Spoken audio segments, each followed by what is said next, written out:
मोहतरम नाज़रीन, अस्सलाम वालेकुम। मैं सबसे पहले आप तमाम को आज आलमी यौम ख़वातीन है उसकी मुबारकबाद देता हूँ। आज इसी दिन की निस्बत से मैं यहाँ पर एक जो हमारी मशहूर गायनोकोलॉजिस्ट डॉक्टर हैं, डॉक्टर दीप मालू साहिबा, मैं उनके पास आया हूँ ख़वातीन के इश्यूज़ पे। और ख़वातीन बिलख़ुसूस जब वो हामिला होती हैं, डिलीवरी का मामला उनको दरपेश होता है, तो बहुत से शुकूक व शुबात और जो सो तशवीश का शिकार रहती हैं। तो इन तशवीशों को दूर करने के लिए और उनको जो सो बेहतर से बेहतर इलाज कहाँ फराहम हो सकता है ये बताने के लिए आज मैं मोहतरमा दीप मालू साहबा के पास आया हूँ, नवालाइफ हॉस्पिटल के पास। और जो सो उनसे मैं गुफ्तगू करते हुए ये जो सो उनको पहले तो आप भी खातून हैं, तो लिहाजा उनको भी जो सो मैं यौम ख़वातीन इसकी जो सो दिली मुबारकबाद देता हूँ और हमारे टीवी चैनल की तरफ से आपको वेलकम करता हूँ। Thank you. मैं डॉक्टर दीप मालू, मैं सीनियर गायनोकोलॉजिस्ट हूँ नोवा लाइफ हॉस्पिटल निज़ामाबाद में। और मैं यहाँ पे हर तरीके के प्रेगनेंसी, जिनको बच्चे नहीं रुक रहे हैं या जिनको गर्भसंची का कोई भी तकलीफ़ है, सारे प्रॉब्लम्स के साथ डील करती हूँ। मेनली मेरे पास में लोग इसलिए आते हैं क्योंकि मैं नॉर्मल डिलीवरी काफ़ी कराती हूँ। तो मेरा फर्स्ट प्रेफरेंस होता है कि पहले नॉर्मल का कोशिश करना है, अगर कुछ दिक्कत आती है तो ही हम सिजेरियन के लिए प्रेफर करते हैं। तो मेरे पास तकरीबन महीने में 15-20 नॉर्मल डिलीवरीज हो जाती हैं। और सवाल मेरा ये है कि अक्सर देखने में आ रहा है कि ऑपरेशन सीजरिंग पर जो बहुत ज़्यादा प्रेफरेंस कर रहे हैं, तो यहाँ पर जो सो वाकई ख़वातीन में कुछ प्रॉब्लम है या फिर जो सो कोई ऐसा मसला है कि जो सो पर जानबूझ के जो सो सीजरिंग करवाई जा रही है? जानबूझ के किए जा रहे हैं ऐसे नहीं बोल सकते, उसमें सब बहुत फैक्टर्स आता है। पेशेंट की वजह से होते हैं, कभी कभार कुछ एक्चुअल में प्रॉब्लम होती है उस वजह से भी होते हैं सिजेरियन। जी, आजकल कई बार पेशेंट्स पेन नहीं लेना चाहते, वो खुद ही आके कहते हैं कि मैडम हमको सिजेरियन होना बोल के। पर जो लोग विलिंग है नॉर्मल डिलीवरी के लिए, उनको हम 100% कोशिश करते हैं नॉर्मल करने का। तो आप यहाँ पर जो हामिला ख़वातीन होती हैं, ख़ास तौर पे जो फर्स्ट टाइम जो माँ बनने वाली होती हैं, तो वो लोग जो है ज़हनी तनाव का शिकार रहते हैं। तो उनको जो पीरियड रहता है, लॉन्ग पीरियड रहता है 9 मंथ का, तो उस पीरियड में उनको किस तरह जो है अपने आप को मेंटेन करना है, किस तरह जो है मेंटली रिलैक्सेशन उनको मिलना है, कैसे उस ताल्लुक से क्या एडवाइस देंगे आप?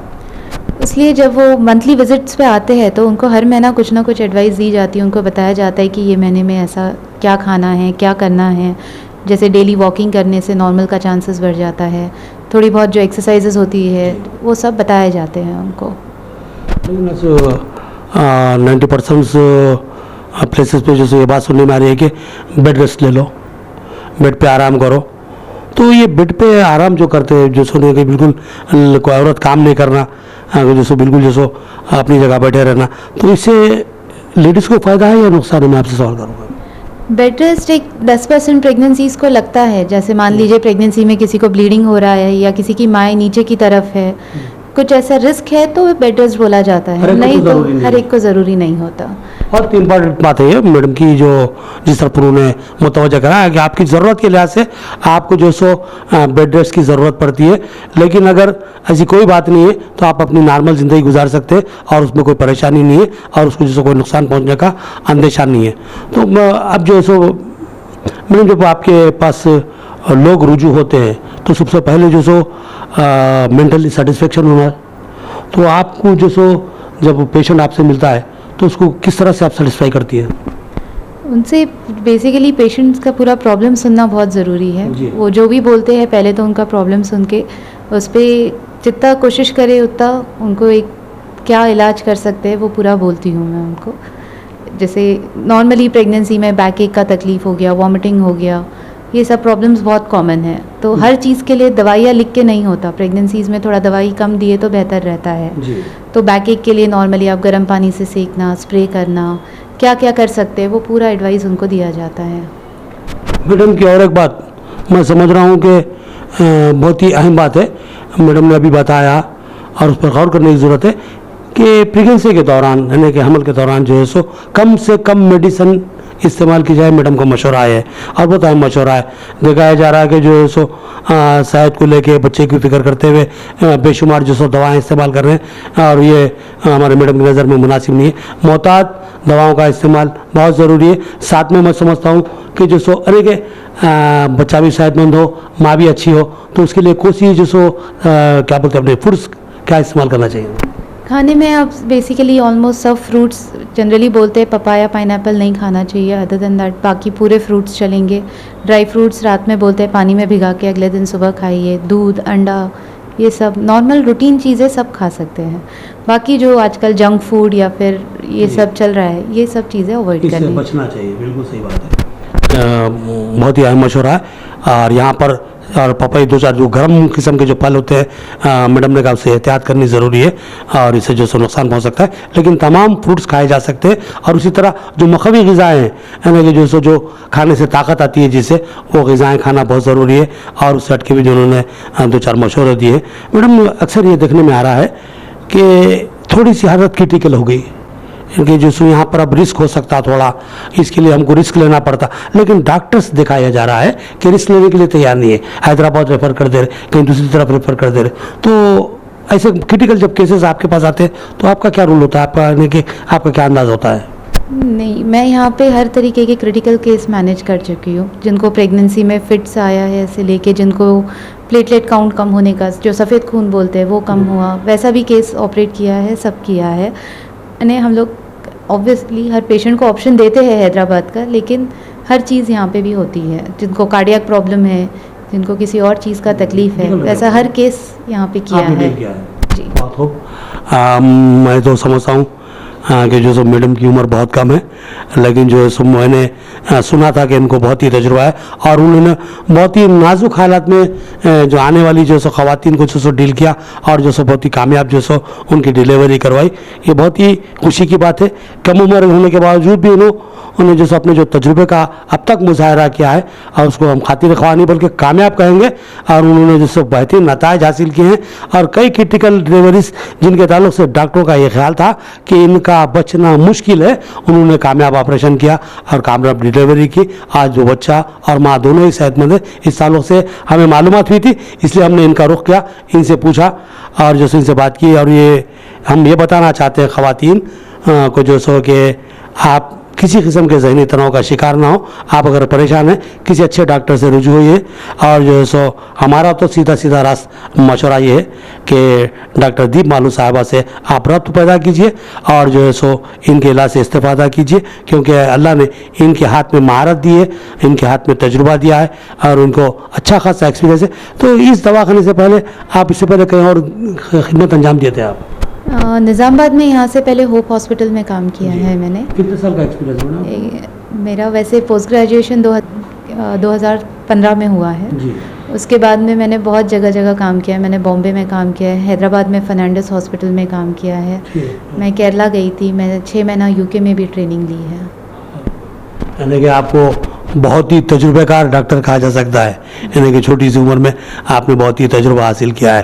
तो यहाँ पर आप अगर आपके पास पेशेंट आता है नोवा लाइफ हॉस्पिटल को, तो आप यहाँ पर जो सो उनको क्या रियायत देंगी, क्या फैसिलिटीज़ देंगी?